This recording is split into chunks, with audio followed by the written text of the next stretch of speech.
2:47 in the morning, West Coast time, still the 15th of March, 2024. Moving down through Risma, California. Darryl, what's up? I was talking about the Kaiser building. I was trying to talk about family. I was responding to your video, previous one. I want to look at Kaiser.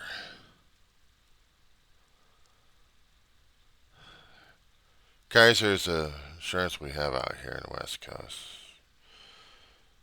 Um, One of the buildings out in Panorama City, California, San Fernando Valley. I said before, I had this arc back in the 60s, looked kind of futuristic. It just looked like an 8 ball or a figure 8 with two buildings supporting it on both sides. Apparently, there was a hell of a lot of renovation happening within the past 20 years of this place, of expanding it more and more. They lowered down the towers that they had. The towers to me were arc. I mean, they're the signature of the Kaiser facility. But they couldn't. They thought it was too old and structurally insufficient, and probably after the '94 quake did hit, there was no way in hell they were going to be retrofitting the damn thing. So over the past 20 years, they took it down and expanded it. Upset the crap out of me, I'll tell you that much. I mean, they completed the project back in 2008. And by that time, our family was already over here and living and surviving in the Antelope Valley. We didn't realize it was really going through a major change, and we weren't going in the Panorama City area like we would do on some occasions. Well, we're taking care of my grandmother and my aunt back in Arleta, back in the San Fernando Valley. It was just above Panorama City, and um, it's a small community. It's a small community. I mean, if you do the Google Maps on that damn thing, yeah, I know. I always have to give you a geographic image of the damn thing. That just depresses the crap out of it. I found the old building pictures concerning about Kaiser, because to me that was the iconic. That was Kaiser. That was my landmark. Damn it. So anyway, Beachy, Wingo, small streets, but they're right by Osborne. So if Osborne headed into Nordoff. Very weird construction they had back in the San Fernando Valley trying to do all their things, but confused the crap out of me, I'll tell you that much. Anyway, the house I lived in was basically like a cattle ranch, or it had a half-acre land next to it for running horses around, getting their exercise and storing them.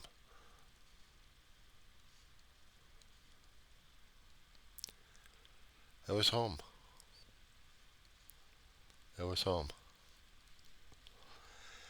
It was home because I had my grandmother and my aunt over there living in the area with us. It was home.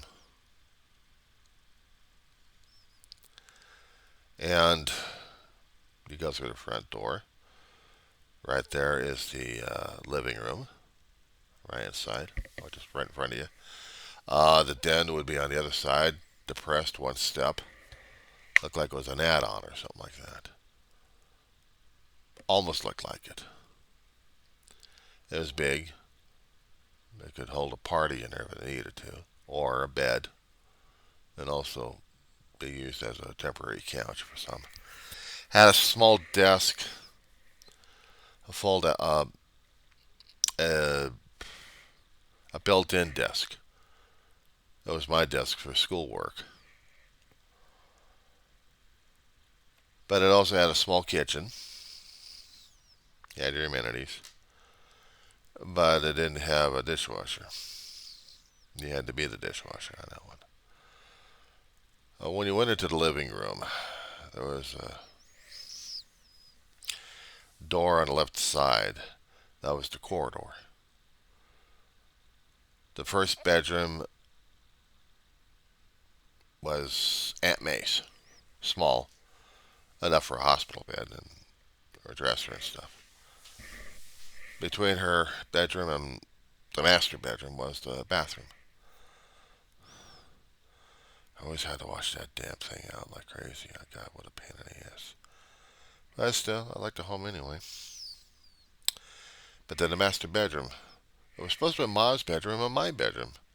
She had her bed there, but she wasn't using it all that much. She used her dresser all the time, but we were both sharing it. Now, getting back to the kitchen, there was a corridor. I mean, the corridor was just going from north to south end of the house. So we had a small kitchen. You had a spare bathroom that wasn't exactly working all that well. But we did have an area in there for washing and drying.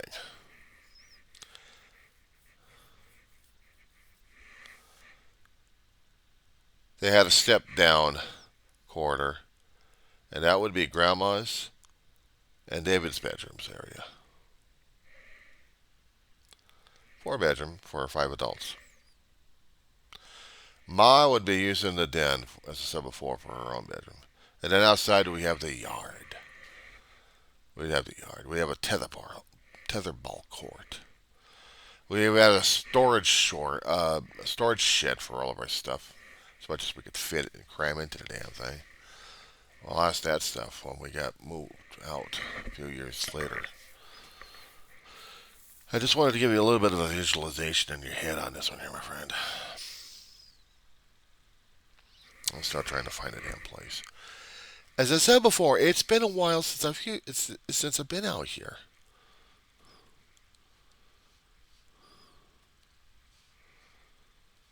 It's been a while since I've been out here. I feel so damn lost. It's not even funny. Things have changed so much that I don't know what the hell's going on anymore. I can look at Canterbury. Okay, there's the wash on the outside. And there's the church, and there's home. Our house was close to the wash on Osborne Street. Beyond that was Arleta. On the Google Maps itself, let's see if I can get back into that damn thing. I'm trying to find the wash, and I'm trying to find the school that I went to.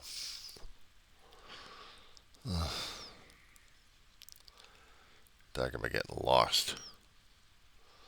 I definitely was lost. Looking in the wrong area again. Why am I not surprised? And there's Arleta High, but I never went to Arleta High, thank God. No, I just went to an elementary school. That's bad, that. Terabella. No. Way too north. Okay, Osborne. Canterbury. Okay, there's the school. Using that area for a reference. And there's the old homestead. Okay.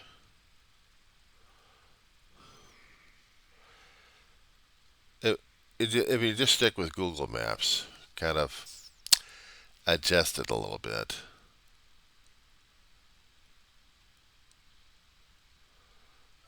Way too much adjustment. Way too much adjustment. Screw it.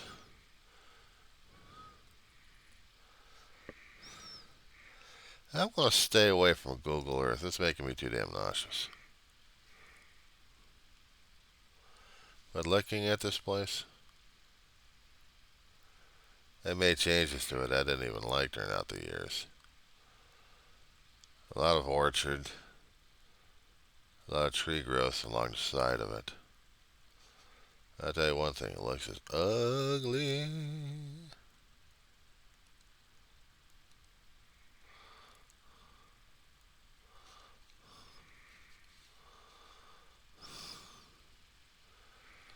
Yeah, I made changes to this place I didn't even like.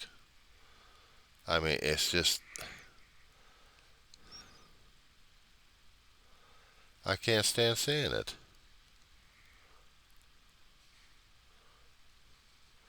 They gated it up. They treated it up. This is what happens when I stay the hell away from the damn place. They make it into some kind of hacienda or something like that. I don't recognize it anymore. It's no longer home. It's been too damn long. Anyway, but this is where we lived a long time ago. Looked a hell of a lot different. A lot different. But it was in that place that Aunt May died. Uh, just when I hit my 12th birthday. She died in her sleep right after celebrating it with me.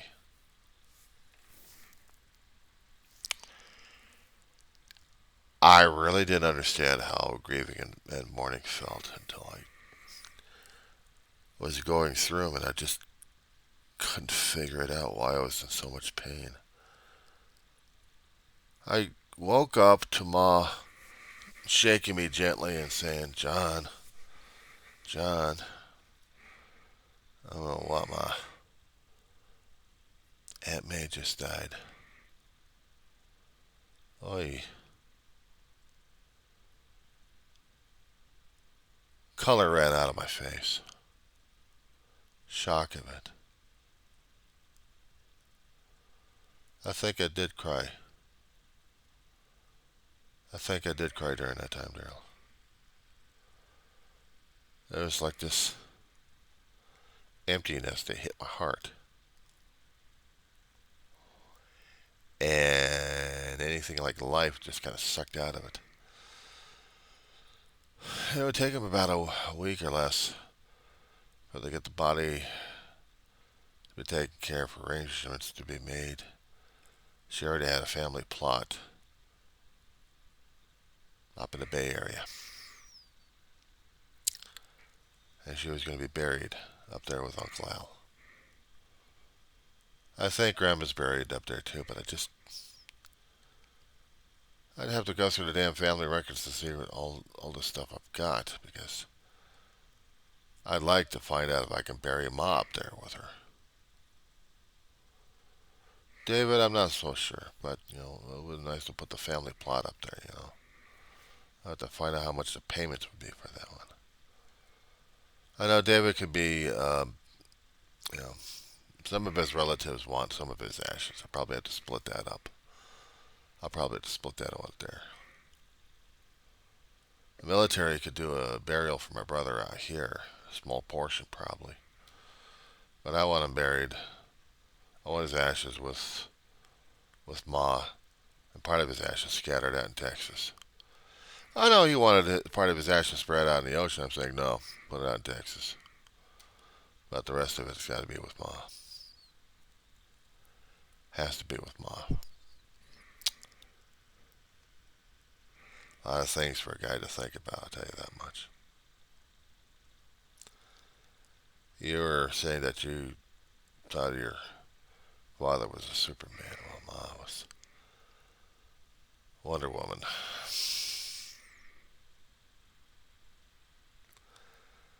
She struggled like crazy, dude. My God, she was struggling. She could have been an Amazon in one way or another, dude.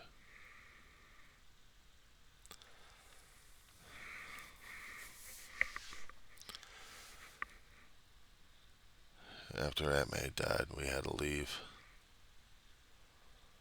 We got forced into a home. Well, we found a place on Granada Hills, close to the high school, John F. Kennedy. And I was going to be home for about 5 years. But during that time, Ma had to be the 24/7 again on Grandma, and this time a lot worse. Grandma stroked out after we moved into the place. And 3.5, nearly 4 years it seemed like. Lost count.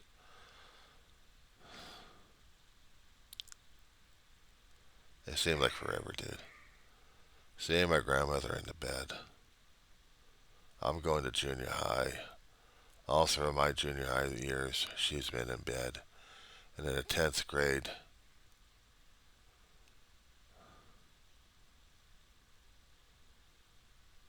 10th grade at Kennedy, to nearly 11th grade.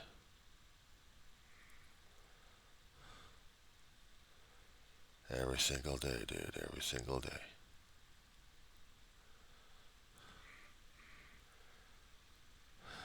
I don't know how the hell Ma did it. Honest to God, I don't know. You considered your father as a Superman. I wish to God I meant mine.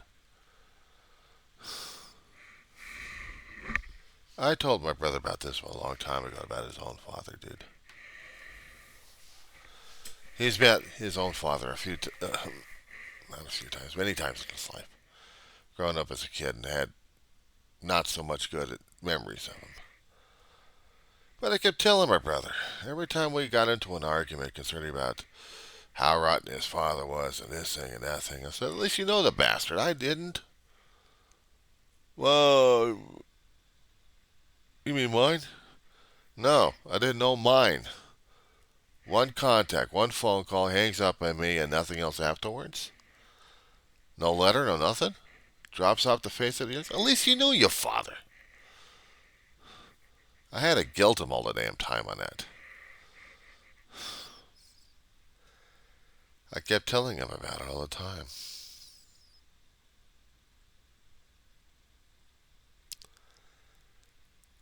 He was lucky enough to know something of his father. It was not until my adulthood, about in the 30s. His father was working for International Harvester at the time. He was one of the sales guys. He was one of the VPs in there, trying to get supplies for procurements and stuff like that for their trucks. And they had a meeting out in Commerce, so, southern area of Los Angeles, city of Los Angeles. So off the 710 freeway of the Long Beach. So somewhere in that area, we had a casino out in Bell Gardens, I think, maybe. I remember it was a motel that we got into that he was staying at. My brother was warning me how much of a bullshit artist he was. He liked to tell tall tales. Don't take him at his word. My brother had a lot of resentment. I had to keep reminding him, at least you know your father. Don't hate him all that much. I'd hate mine. I guess in a way it pissed my brother off even further because he knew I will never know my father. Except for some of the stories that filtered out of my head. My brother would have all the opportunity of knowing his father because he opened up the door and said, "Hey, Dad." No. "Hey, Harry, how you doing?" During those days, he didn't call his biological sperm donor either a father or a dad. It was always Harry. It was not until the last few years of Harry's life when we were living out here in Roseman that my brother got closer to his father more and more, to where he stepped calling him dad and father all the time. I think maybe earlier than that too, because they tried to solidify the relationship. They tried to solidify the relationship the last several years of each other's life. And it was important for my brother to feel that he still had a fatherly connection to him, or actually, his father had a connection to my brother. At least I kept reminding my brother, you know your father. I'll never know mine. And I guess in a way he kept talking to Harry about that one because Harry kind of informally adopted me into his family shortly before he passed. As a way of making up and as a way of identifying it. In a way, I'm still related to him. Through our mother, Mary Ann.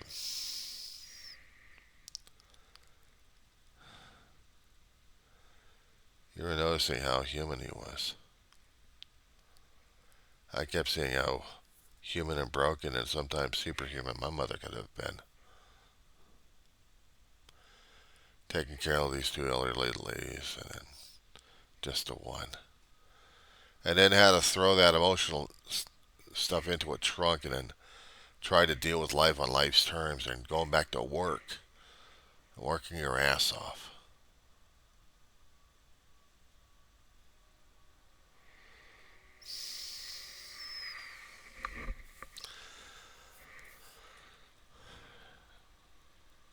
Maybe some people wonder how come I grieve as hard as I do. Because these two people, imperfect as they were back then in their lifetime, they were still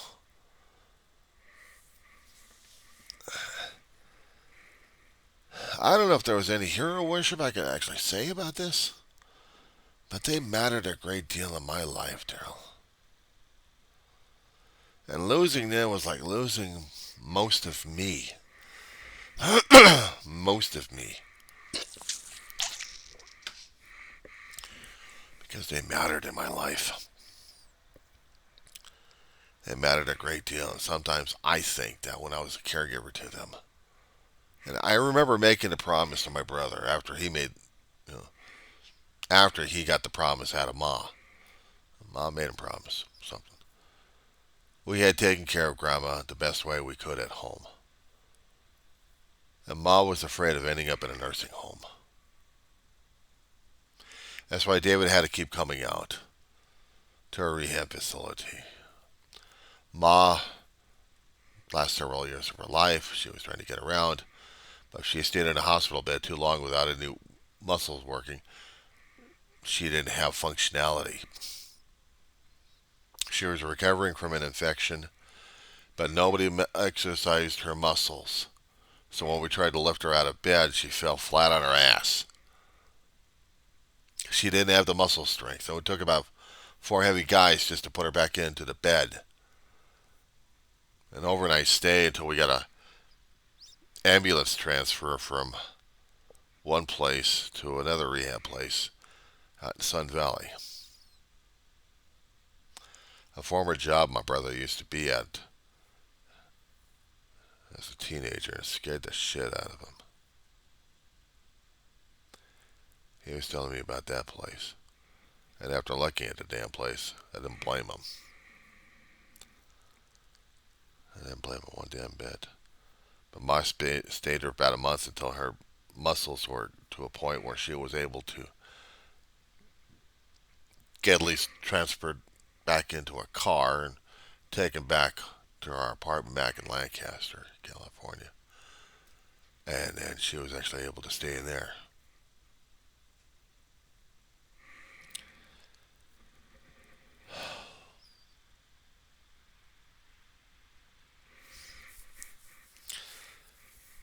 But said about that promise,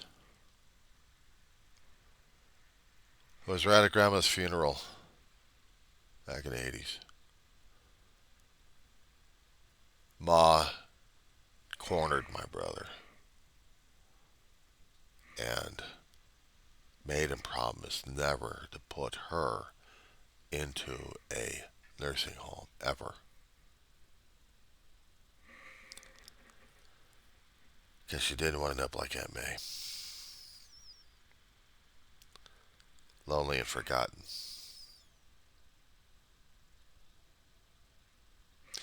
Gotta understand one thing, dude. When Aunt May lost her husband, Uncle Al, Ma's oldest brother, or probably youngest brother, Uncle Bill, he was the caregiver. He was the power of attorney. He and his family lived up in the Bay Area, close to Aunt May, so theoretically he could have been visiting her all the time, but he didn't. Ma saw her, how to get her home, how to get her out here. I don't know how the hell she got her out here, but she got her out here. It's a hell of a long trip from here up to Frisco, about 8 to 9 hours traveling time in a car, let alone a train.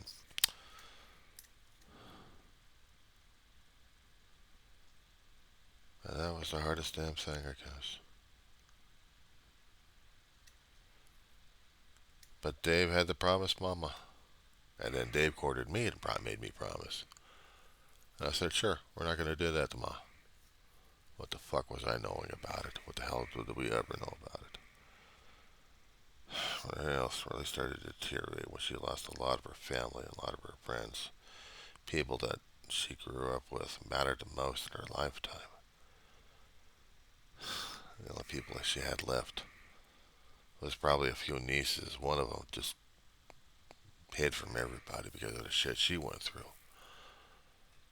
And then there was another one that's totally out of state. And a couple of cousins out in San Diego probably hated our guts during those days. Probably still do this time. So she really didn't have anybody else to. She lost her only sister, surviving sister-in-law, but it was still a sister to her anyway. She lost all her brothers.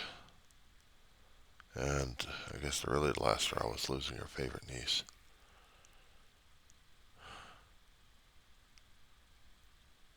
I guess she collapsed inside.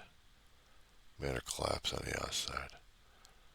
This is that her job, her company that she had worked with for a while. Her own income tax and bookkeeping service. Name only transferred over to my brother. But Ma was supposed to do a little work and she just failed on her customers.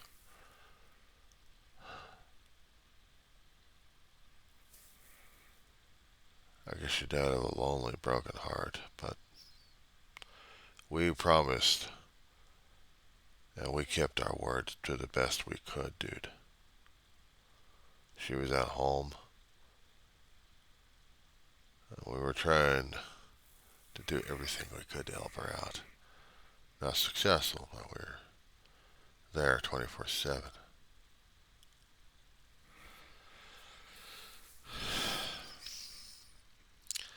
I swore to my brother I'd do the same damn thing to him. Sometimes I think I wasn't doing it right. But he needed the help more and more.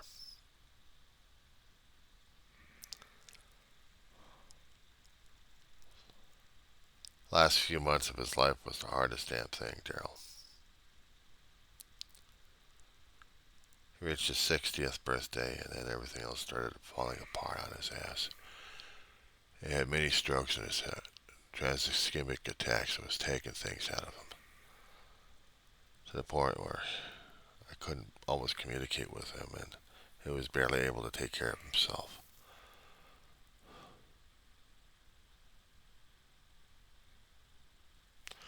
But I had told him before he had the strokes, and we had an argument about this one. We had an argument about this one, Darryl. I was still going through college, but at that time I was going to drop it all.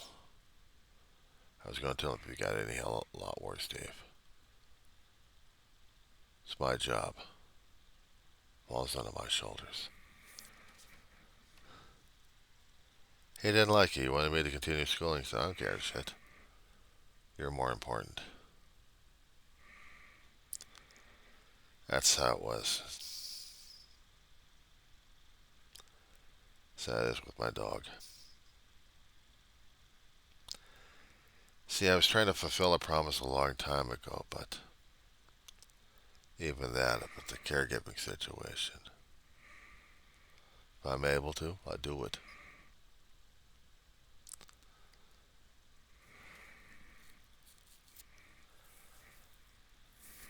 It's not pride, it's not arrogance, it's just something drilled into me a hell of a long while ago. And I saw,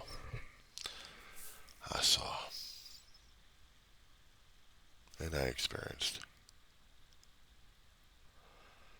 You thought of your father as a Superman. Well,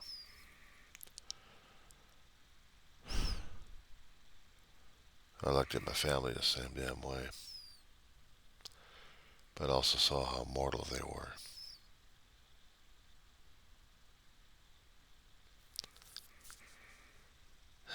Maybe I'm too much of a fool and an idiot these days. I don't know.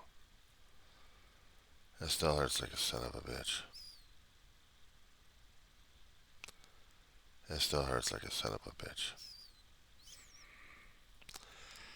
I already know I'm triggered right now as it is.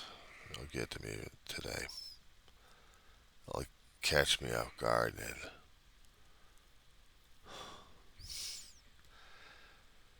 uh, the diary of the griever named John Weaver must go on.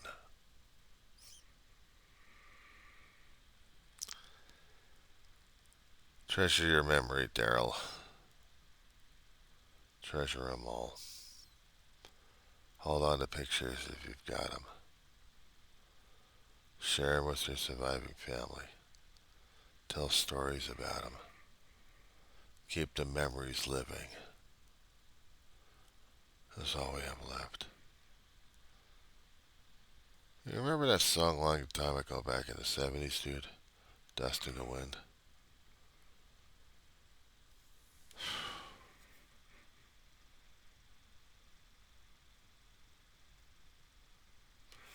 I listened to that damn thing throughout my lifetime. It didn't click until now. It didn't click until now.